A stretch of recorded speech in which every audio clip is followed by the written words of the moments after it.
Now let's go straight to Genesis 27. Let's go. Come on. Genesis 27 and verse number 39. Let's go straight to it. Read. Yes, sir. And Isaac his father answered and said unto him, Behold, thy dwelling shall be the fatness of the earth, and of the dew of heaven from above. And by thy sword shalt thou live. By thy sword you shall live, Esau. Esau begged his father, is there anything you have for me? Jacob will own everything. And our father Isaac told him, there's nothing I can give you. Anything you get on this earth, Esau, you're going to need the sword to take it. And this is why Esau began to colonize and take other countries, because why? If you already have a country, there's no need to colonize. But if you don't have a promise and living in the mountains, starting with the mountains of Mount Seir, then the mountains of Russia, any power given you must be the power you get by killing other people. And who gifted him with that? Isaac. Because the prophecy was out there that if Jacob falls, if Jacob sinned against God by default, no other people can rule in this earth outside of God's people, his bloodline. So if we're not ruling, by default, Esau become the leader of this earth. And all of the Gentiles will follow him because their power is an extension of him. The same way when we're in power, the other nations began to align themselves under our power. Like David had other races in his army and all that, because the Gentiles are just pieces on the board. Okay? The Gentiles are just pieces. They go to whichever side that have power. And it says here, and Isaac his father answered and said unto him, Behold, thy dwelling shall be the fatness of the earth. Read. And of the dew of heaven. Read. From above. And by thy sword shalt thou live. You shall live by the sword, Esau. Read. And shalt serve thy brother. And as long as your brother is in line with the law, in line with the promise I've given him, you must serve him. See, this is why Esau promotes debauchery, evil, sin amongst our community, understanding the law of Torah.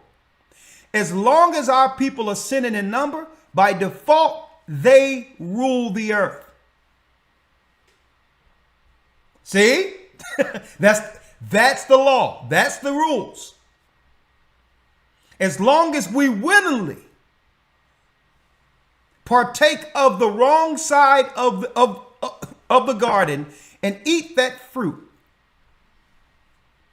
the tree of knowledge of good and evil, as long as we take a bite of that fruit, Esau is in position by default.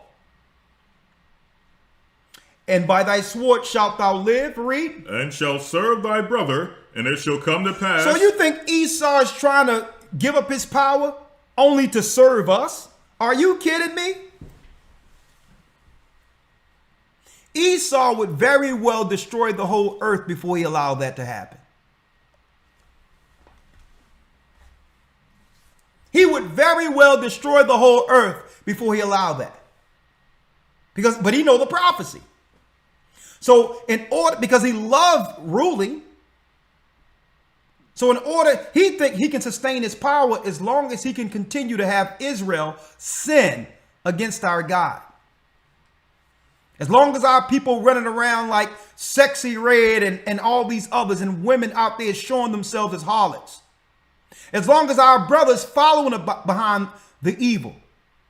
As long as we begin to sin against God and not establish ourselves as men of God, why you think that the record companies and others will always promote evil and wickedness? Why do you think, even though Denzel is probably the best actor that have ever entered the earth, he didn't get an award until he played a crooked, wicked man?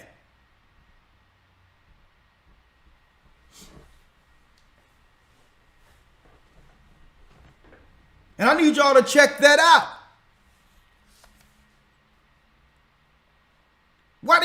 so. They'll put money behind that.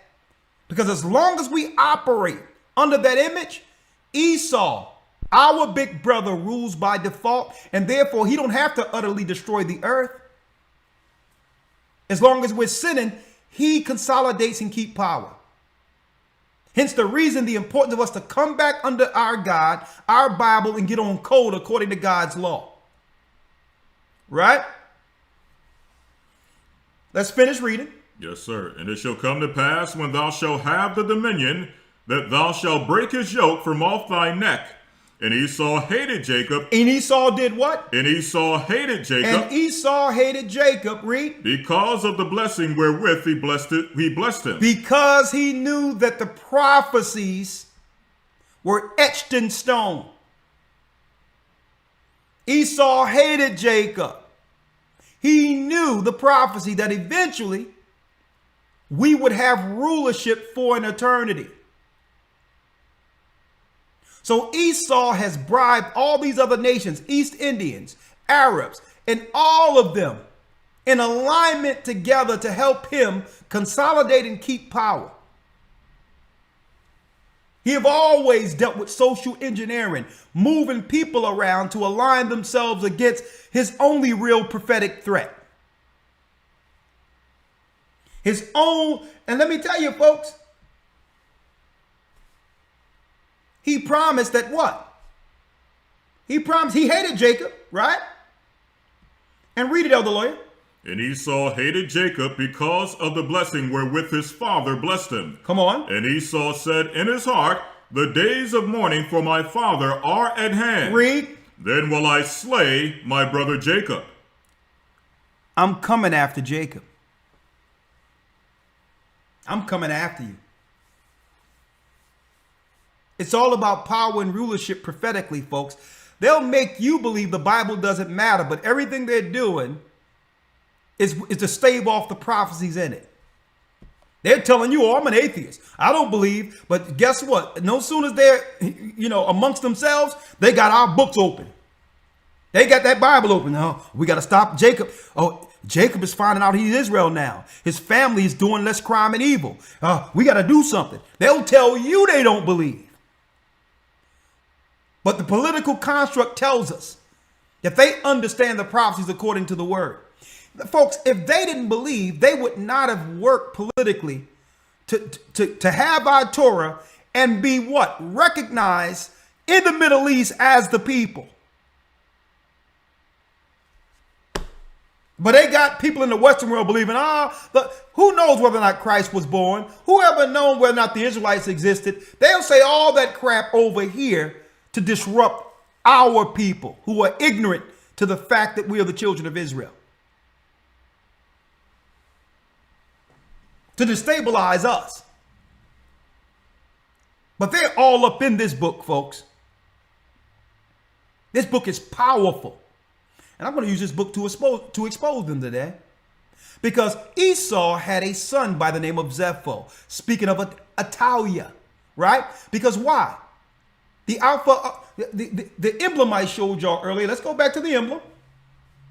Let's go back to the Alfa Romeo. It's an Italian car. So how do we link all this together? Well, let's go to the book of Genesis 36. Right?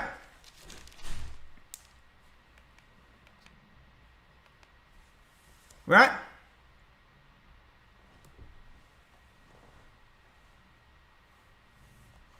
Let's go here. Let's go to the book Genesis 36, right? Elder Lawyer? Yes, sir. Genesis 36, verse number 1. Come on. Now these are the generations of Esau, who was Edom. Let's get there so they can see it. Now you notice I showed y'all the Italian car and that emblem, right? What that represents. I'm going to get it in a moment. Let's go here. Genesis 36.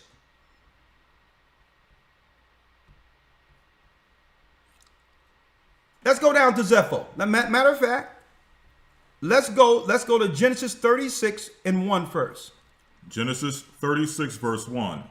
Now these are the generations of Esau, who is Edom. Who is Edom, right?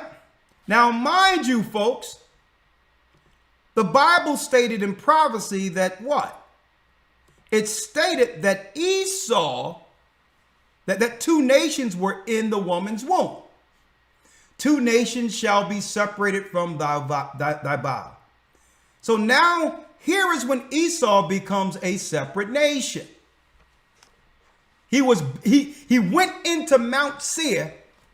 That's right, climbed that mountain like you see in 300, like you see that Nephilim climbing that mountain to speak to the seers.